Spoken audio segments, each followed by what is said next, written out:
Wilhelm Conrad Röntgeni meetod on tunnustuse ja laia leviku pälvinud 1895. aastast alates, loomulikult kõigepealt meditsiinis.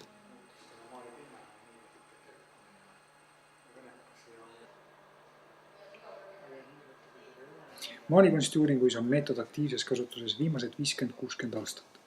Tavaline röntgeni ülesvõte kujutab endast objekti läbivalgustumisel tekkinud kujutist.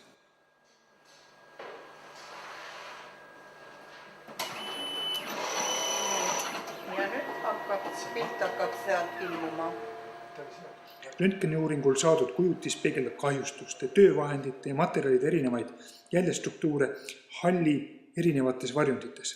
Hall on tumedam neis piirkondades, kus röntgenikiired hästi ei neeldu. Tihedamate ehk raskema metallisisaldusega piirkondades on halli varjundid heledamad kuni valgeni. Kaod on nähtavad käesoleval meiegi uuritaval maalil väga täpse konfiguratsiooniga. Eristub lõuendite kude, just nimelt lõuendite kude, sest nad on dubleeritud.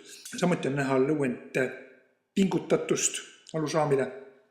Plekilisus on põhjustatud erinevatest kruntimistest ja üks efektsem jälg on, või efektsemate jälgede hulk on põhjustatud just nimelt raske metalli sisaldava krundi seadina koostisest.